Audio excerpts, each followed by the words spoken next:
Hello students, मैं हूं Sanyogita. Welcome to personal tutor. हम यहां पर पढ़ रहे हैं चैप्टर नंबर 4 टिक टिक टिक, और आज हम डिस्कस करने वाले हैं पेज नंबर 44। तो स्टार्ट करते हैं पेज नंबर 44 से। सबसे पहले हमें यहाँ कुछ एक पिक्चराइजेशन दिया हुआ है जो हमारी प्रॉब्लम है उसका। रानी हैड अ पेट पपी। रानी के पास एक पेट पपी था। After 2 weeks it opened his eyes. और उसने अपनी आंखें खोली after 2 weeks. She watched it grow like this. अब रानी ने उसे ग्रो करते हुए यहाँ पर देखा है। After 4 weeks, it started walking around, but was still wobbling. After 4 weeks, मतलब उसकी आंखें जब खुली, उसके बाद उसने 4 weeks के बाद क्या किया? Walking around, मतलब उसे वॉक करना शुरू कर दिया। Then after 3 weeks, it got its first teeth and started eating. और उसके 3 weeks के बाद में उसने क्या किया? स्टार्ट कर दिया eating. Then it had a full set of teeth by the time it was 7 months old. और फिर जब वो 7 months का हुआ तो उसके पास पूरे टीथ थे। इसके बाद में after 1 year it was a grown up dog. और आफ्टर 1 year क्या हुआ? उसके खुद ने अपने पपीज़ थे, मतलब वो ग्रोन अप हो चुका था पूरी तरह से। तो अब हमें यहाँ पर इस सिचुएशन से रिलेटेड कुछ क्वेश्चंस पूछे गए हैं। अब हम उन्हीं क्वेश्चंस को यहाँ पर सॉल्व करेंगे। Now make a timeline of his dogs life in your notebook. अब आपको यहाँ पर कुछ नहीं करना है, सिर्फ एक टाइमलाइन बनानी है इस डॉग की लाइफ की आपकी नोटबुक में। टाइमलाइन का मतलब है जो भी यहाँ पर पिक्चर में लिखा हुआ है उसको एज इट इज़ आप क्या लिख देंगे, अपनी नोटबुक में लिख लेंगे कि 4 वीक्स में क्या हुआ है, वॉक करना शुरू किया है। एक बार यहाँ मैं आपको रफली लिख कर पूरा बता देती हूँ। देखिए, टाइमलाइन अगर हम बनाएं तो बस ये इस तरह से बनेगी कि 4 वीक्स में क्या हुआ है, ये आपका टाइम हो गया। और ये यहाँ पर जैसे हमने, आपको याद होगा हमने रानी के केस में भी इस तरह से ही पढ़ा था। पूरा एक्शन लिख लेते हैं यहाँ पर जो भी किया है। तो 4 वीक्स में क्या हुआ है, वॉक करना शुरू किया है। 3 वीक्स में क्या हुआ है, फर्स्ट यहाँ पर हम फर्स्ट टीथ की बात कर रहे हैं। और 7 मंथ्स में क्या हुआ है, फुल सेट ऑफ टीथ। और लास्ट में 1 ईयर में क्या हुआ है, ग्रोन अप डॉग। तो इस तरह से आप यहाँ पर इसे शॉर्ट में, जो भी आपको पिक्चराइजेशन दिया हुआ है उसे आप बिल्कुल शॉर्ट में यहाँ पर लिख सकते हैं। तो ये बन गई हमारी टाइमलाइन पूरे पपी की कि उसने कितने टाइम में क्या किया। आप इसे चाहें तो वीडियो को पॉज करके एक बार अपने नोटबुक में भी नोट डाउन कर सकते हैं। ये तो हमारा एक सिंपल सा क्वेश्चन था। आते हैं हम नेक्स्ट क्वेश्चन पर।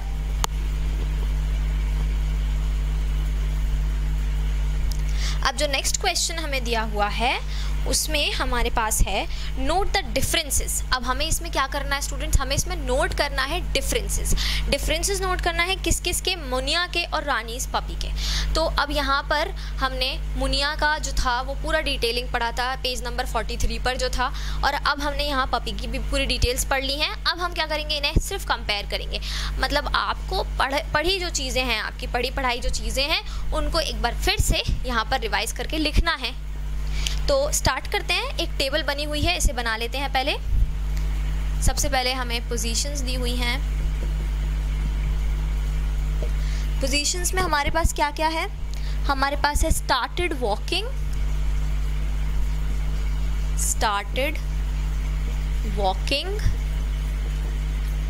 नेक्स्ट हमारे पास है ate food for the first time.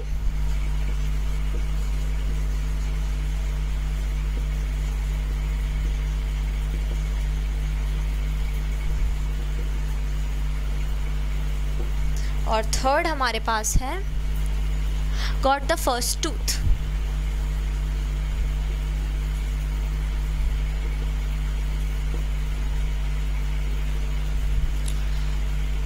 तो ये इस तरह से यहाँ बन जाएगा।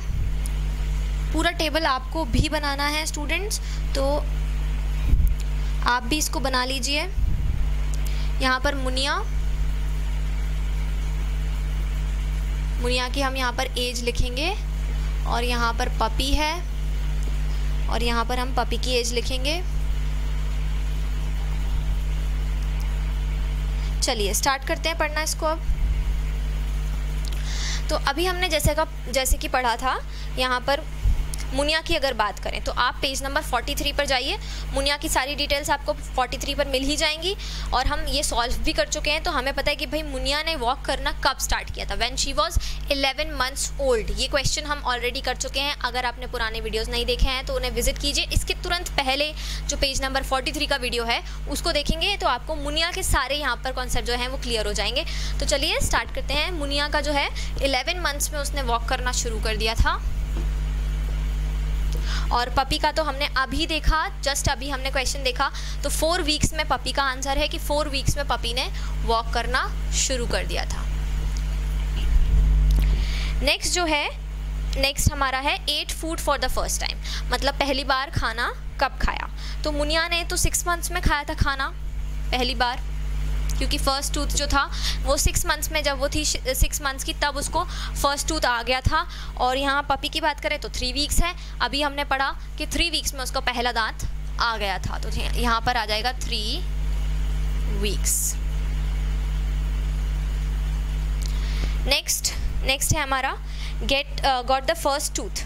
तो यहाँ पर भी सेम चीज़ आएगी, मतलब धीरे धीरे खाना कब शुरू करता है कोई भी, जब उसको पहला दांत आ जाता है फर्स्ट टूथ के बाद ही। तो यहाँ पर भी बिल्कुल सेम चीज़ आएगी, 6 मंथ्स एंड 3 वीक्स। ये आपसे ट्रिक क्वेश्चन पूछा गया है, एक ही आंसर है, दोनों चीज़ों का आंसर जो है वो पूरा सेम रहेगा। आप चाहें तो इसको भी एक बार अपनी नोटबुक में बना सकते हैं आंसर्स के साथ में, वीडियो को पॉज करके।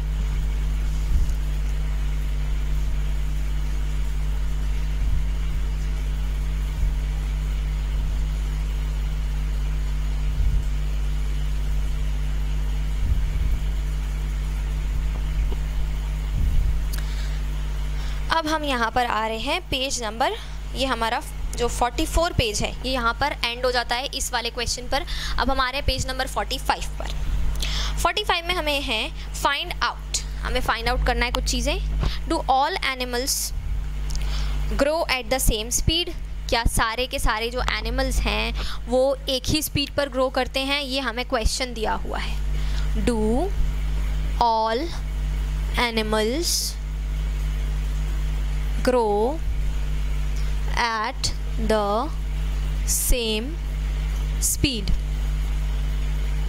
इसका आंसर आप ही सोचिए क्या हो सकता है स्टूडेंट्स, क्योंकि सारे एनिमल्स अगर एक ही स्पीड पर ग्रो करेंगे तो क्या ये एक जैसे साइज़ के नहीं होंगे? बिल्कुल हो सकते हैं, ऐसा पॉसिबल है, क्योंकि जो एक ही साइज़ के एनिमल हैं वो क्या होते हैं, बड़े होकर बहुत बड़े भी बन जाते हैं। तो ये एक ही स्पीड पर ग्रो नहीं करते हैं, ये अलग अलग स्पीड पर ग्रो करते हैं। अब इसमें इसका आंसर तो हमारा नो हो जाएगा, क्योंकि वो अलग अलग स्पीड पर ग्रो करते हैं। लेकिन आगे हमसे बोला है discuss about the growth of a hen, cow and a bird. अगर आप देखेंगे तो हैन की जो ग्रोथ है वो अलग है, काउ की ग्रोथ बहुत जल्दी होती है, क्योंकि काउ जो है वो एक बड़ा एनिमल है। तो ग्रोथ किस पे डिपेंड करती है? एनिमल के साइज़ पे डिपेंड करती है कि जब वो बॉर्न हुआ है तो कितना बड़ा है, उसी बेसिस पर वो बढ़ता चला जाता है। और बर्ड की भी आप जानते ही हैं, बर्ड बड़े सबसे फुल साइज़ में आने के बाद भी बर्ड, अगर एक एवरेज बर्ड की बात करें, किसी बड़े बर्ड की बात ना करें, तो वो इतना बड़ा हो सकता है एक फुल साइज़ में आने के बाद भी। लेकिन अगर काऊ की बात करें तो काऊ तो कितना बड़ा बॉर्न होता है तभी काऊ कितना बड़ा होता है। तो इस वजह से हमें क्या यहाँ पर करना है कि जो एनिमल की ग्रोथ है वो किस पर डिपेंड करती है? एनिमल के साइज़ पर डिपेंड करती है जब वो बॉर्न होते हैं। Draw pictures of the baby animal and the big bum. आप अपने किसी भी फेवरेट एनिमल के बना सकते हैं। और यहाँ पर हैन, काऊ और बर्ड भी है, तो आप उनके भी जो बेबी एनिमल है उनके पिक्चर्स बनाइए और जो बिग एनिमल्स हैं उनके पिक्चर्स बना के देख सकते हैं। नाउ अब हमें एक क्वेश्चन दिया हुआ है, here are the pictures of grandfather posing for a photograph. अब यहाँ पे एक फोटोग्राफ के लिए ग्रैंडफादर्स जो हैं वो पोज कर रहे हैं। Who looks the oldest to you. अब इनमें से आपको सबसे ज़्यादा ओल्ड कौन दिखाई दे रहा है? तो अगर आप देखेंगे elephant Appu's grandfather 95 years old है। फिर है Chuchu rat's grandfather 2 years old and Rani's grandfather 70 years old. तो यहाँ पर जो सबसे ज़्यादा ओल्डेस्ट मतलब क्या? जो सबसे ज़्यादा बूढ़ा है, सबसे ज़्यादा बड़ा है, ओल्डेस्ट है, वो कौन है? तो हमें देखना है। चलिए स्टार्ट करते हैं।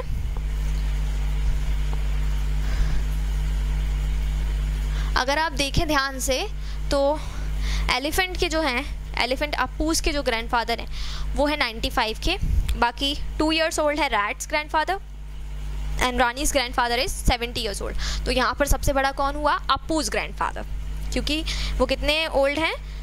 95, सबसे बड़ा नंबर जो है वो उतने बड़े हैं। देन अब हमारे पास जो नेक्स्ट क्वेश्चन है वो हम यहाँ लिख लेंगे, how much older is Apu's grandfather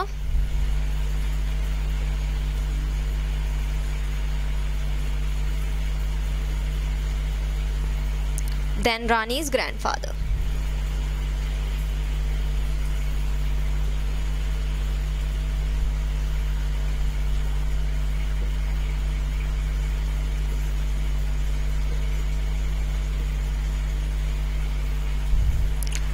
तो हमें यहाँ पर क्या लिखना है? एज लिखनी है कि भाई अप्पू के जो ग्रैंडफादर हैं वो कितने ओल्ड हैं रानी के ग्रैंडफादर से। तो हमें यहाँ पर क्या लिखनी है? एज लिखनी है। तो अप्पू के जो ग्रैंडफादर हैं वो रानी के ग्रैंडफादर से कितने ओल्ड हैं, कैसे पता चलेगा? तो आप सबसे पहले यहाँ पर अप्पू के ग्रैंडफादर की एज लिख लीजिए 95, रानी के ग्रैंडफादर की एज है 70। अब इन दोनों को हमें माइनस करना पड़ेगा, तब हम समझ पाएंगे कि कितने बड़े हैं अप्पू के ग्रैंडफादर रानी के ग्रैंडफादर से। तो यहाँ पर इन्हें माइनस कर देंगे, 90 में से 70 माइनस हो जाएंगे, कितने बचेंगे हमारे पास में? 95 में से 70 जाएंगे, तो हमारे पास में बचेंगे 25। तो हमारा आंसर क्या हो जाएगा यहाँ पर? 25 years। नेक्स्ट क्वेश्चन है, will Chuchu's grandfather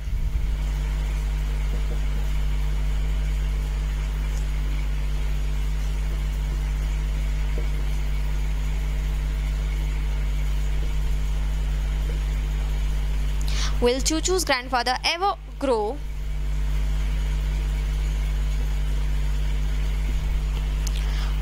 as old as Appu's grandfather?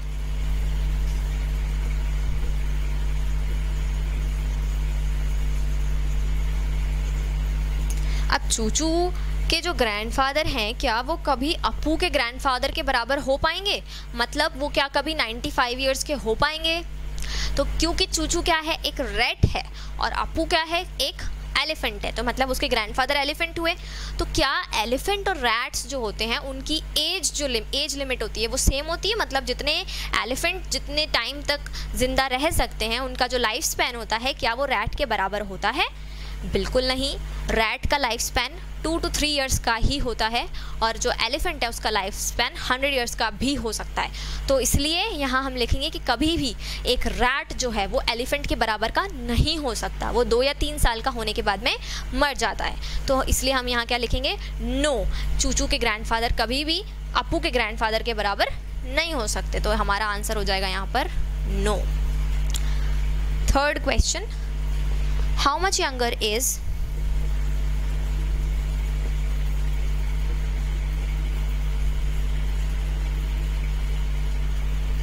Chuchu Rat's grandfather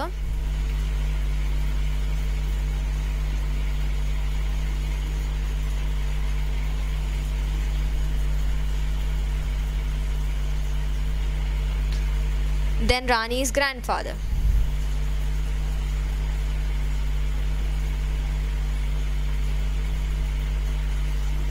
अब यहाँ यंगर पूछ रहे हैं। यंगर का क्या मतलब होता है कि चूचू रैट जो है उसके जो ग्रैंडफादर हैं वो रानी के ग्रैंडफादर से कितने ज़्यादा छोटे हैं, यंगर हैं। ठीक है, तो यहाँ पर चूचू रैट जो है वो 2 years के हैं और रानी के ग्रैंडफादर 70 के हैं। मतलब हम 70 में से 2 को माइनस करेंगे, बिल्कुल जैसे हमने यहाँ किया था। यहाँ पर भी हमसे यही पूछा था कि एज में कितना डिफरेंस है अप्पू के ग्रैंडफादर में और रानी के ग्रैंडफादर में, और अब हमसे चूचू और रानी के ग्रैंडफादर का एज डिफरेंस पूछा है। तो हम माइनस करके एज डिफरेंस निकाल लेंगे। 70 में से 2 माइनस करेंगे तो हमारे पास आएगा 68। तो हमारा आंसर क्या हो जाएगा? 68 years। ये यहाँ पर आ गया हमारा आंसर। तो इसी के साथ आपका पेज नंबर 45 जो है उसके सारे प्रॉब्लम्स कंप्लीट हो गए हैं। मिलते हैं नेक्स्ट वीडियो में नए क्वेश्चंस के साथ में, तब तक के लिए thank you and goodbye students.